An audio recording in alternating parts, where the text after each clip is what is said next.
আসসালামু আলাইকুম ওয়া রাহমাতুল্লাহি ওয়া বারাকাতুহু। আশা করি আল্লাহ তাআলার দয়ায়, আল্লাহ তাআলার রহমতে আপনারা সকলে ভালো আছেন। যে সমস্ত আমার ভিউয়ার্স আছেন হাজিরা দেখার জন্য নতুন আমল চাইছেন, আপনাদের উদ্দেশ্যে আজকে আমল নিয়ে আসছি। হাজিরাতের বাদশা হাজির করুন। আমরা যারা তদবির লাইনে কাজ করি, হাজিরা যদি সঠিক হয় কাজ করতে সুবিধা হয়। এই জন্য আমাদের সবসময় এমনভাবে হাজিরা করতে হবে যেন হাজিরাটা সঠিক হয়, এমনভাবে কাজ করতে হবে যেন কাজটা সঠিক হয়। হাজিরা সঠিক হওয়ার জন্য কিছু নিয়মকানুন আছে, যেগুলো মেনে হাজিরা করলে হাজিরাটা সঠিক হবে। এর মধ্যে হচ্ছে, আমরা যখন হাজিরা করি এই রকম জিনপরির মাধ্যমে হাজিরা করতে হবে, যারা নাম ঠিকানা খাতায় লিখতে পারে, যারা শিক্ষিত জিন্নাত আছে, বিশেষ করে আলেম জিন্নাত আছে, হাফেজ, মাওলানা, মুফতি, এরকম জিন্নাতের মাধ্যমে আমরা হাজিরা করব। অথবা বাংলা আরবি দুইটাই পড়াশোনা করছে, এইরকম জিন্নাতের মাধ্যমে যদি আমরা হাজিরা করি তাহলে আমাদের হাজিরাটা অন্য হাজিরার চেয়ে ভালো হবে, সঠিক হবে। আর আজকে যারে ডাকবেন তিনি হাজিরাতের বাদশা। ওনাকে ডাকার জন্য কিছু নিয়মকানুন আছে, নিয়ম মেনে ডাকতে হবে। হাজিরাতের বাদশা যদি একবার হাজির হয়, তারে দিয়ে আপনারা যে কোনো কঠিন থেকে কঠিন হাজিরা করাইতে পারবেন। যে হাজিরা কি মিলতেছে না, যে হাজিরা সঠিক হচ্ছে না, এই ধরনের হাজিরা তারে দিয়ে করতে পারবেন। তো আমরা হাজিরাতের বাদশা ডাকার জন্য একটা আসন দিব, কেবলামুখী কইরা জায়নামাজ বিছাবো। জায়নামাজ বিছাইয়া জায়নামাজের ডান পাশে সূরা কদর পড়ে আগরবাতি মোমবাতি ধরাবো। ধরানোর পরে আশেপাশে যাতে কোনো দুর্গন্ধ না থাকে, এই বিষয়টা খেয়াল রাখতে হবে। আশেপাশে যাতে কোনো ময়লা, কোনো দুর্গন্ধ না থাকে, এই বিষয়টা খেয়াল করে পরবর্তীতে আমরা জায়নামাজে বসবো। বৈশা এই আমলটা করতে হবে। আমি যে আমলটা দিব একটা সংক্ষিপ্ত আকারে, আপনারা জাকাত আদায় করবেন। জাকাত আদায় কইরা পরবর্তীতে এই আমল দিয়ে আপনারা ডাকতে পারবেন, হাজিরাতের বাদশাকে ডাকতে পারবেন। কোনো সাধন করতে হবে না, সাধন ছাড়া ইনি হাজির হবে। আর আমি যে আমলগুলো দিয়ে থাকি পরীক্ষিত আমল। তো আপনারা যারা আমার ভিউয়ার্স আছেন, আমার চ্যানেলটা সাবস্ক্রাইব করে দিবেন এবং বেল আইকন অন করে দিবেন। আজকের আমলের মাধ্যমে সবাই উপকৃত হন, সেই উদ্দেশ্যেই আমলটা নিয়ে আসা। আপনারা এই আমল করার জন্য কিছু দান সদকা করে নেবেন। অল্প হোক, 20 টাকা, 30 টাকা, 40 টাকা, আমরা যাই পারি মসজিদে অথবা দরিদ্র গরিব বাচ্চা যারা আছে অথবা যারা ভিক্ষা করে এরকম লোকের কাছে দিয়ে দেব। দান করার পরে আমরা রাতের দিকে আমলটা শুরু করব। হয় ফজরের নামাজ পড়ে আমরা আমলটা করব, না হয় এশার নামাজ পড়ে আমরা আমলটা করব। আর বাদশা হাজির হওয়ার পরে তার সাথে কোনো রকম বেয়াদবি করা যাবে না, তার সাথে কোনো উল্টাপাল্টা কথা বলা যাবে না। তারে কাজ দিবেন আল্লাহ তাআলা সন্তুষ্টির জন্য, তিনি কাজ করে দিবেন। ওনাকে বলবেন যে হুজুর, আপনি মানুষের একটা উপকার করবেন, আল্লাহ তাআলা আপনার 73টা উপকার করে দিবেন।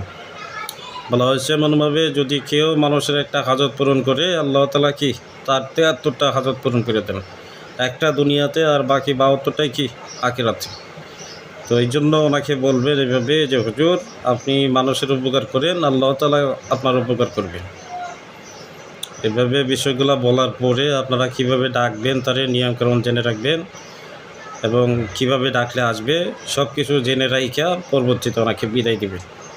তো উনি হাজির হবে। আপনারা 3 বার তাওবা, 11 বার দুরূদ ইব্রাহিম পড়বেন। দুরূদ ইব্রাহিম পড়ার পরে আপনারা নিয়ত করবেন, আল্লাহ, আপনার কাছে সাহায্য চাইতেছি, আপনিই আমাদের মালিক, আপনি উত্তম সাহায্যকারী, আপনি মুহূর্তের মধ্যে সব করতে পারেন, আমরা কিছুই করতে পারি না।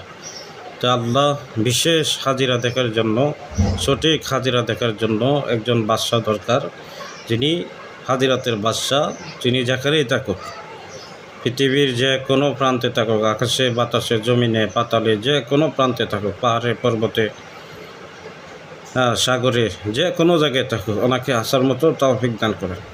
সঠিক লোক যাতে আসে সেইভাবে তৌফিক দান করেন, কবুল আর মঞ্জুর করেন।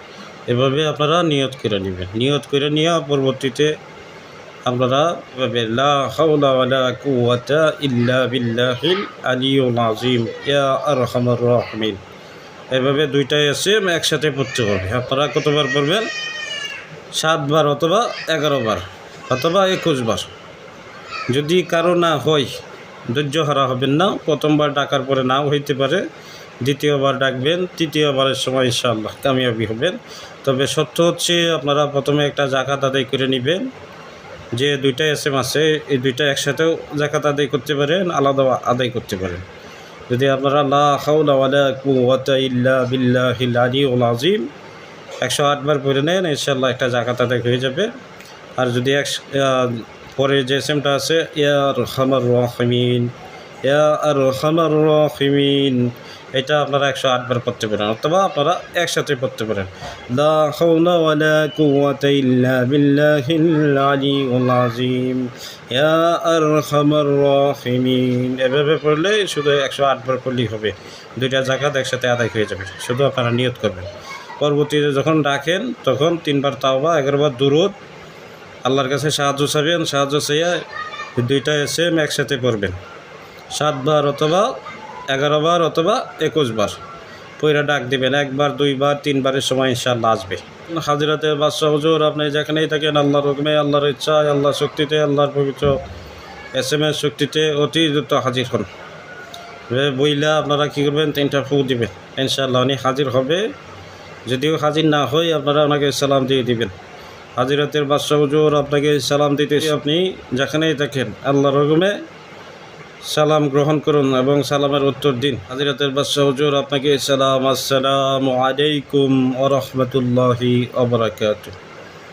এইভাবে যখন সালাম দিবেন 1 বার 2 বার 3 বার, ইনশাআল্লাহ সালামের উত্তর আসবে এবং উনি হাজির হবে। তো এই আমলটা আপনারা করবেন, করে যারা রেজাল্ট পাবেন অবশ্যই রিভিউ করবেন। হয় মেসেজ দিবেন, না হয় সংক্ষিপ্ত আকারে ভিডিও দিবেন। আর আমি তদবির শিক্ষা ক্লাস করাই, যারা ক্লাস করতে চান, ক্লাস চলতেছে, তারা হোয়াটসঅ্যাপ নম্বরে মেসেজ দিবেন। আমার জন্য দোয়া করবেন, আমিও আপনাদের সবার জন্য দোয়া করি। বিদায় নিচ্ছি। আসসালামু আলাইকুম ওয়া রাহমাতুল্লাহি ওয়া বারাকাতুহু।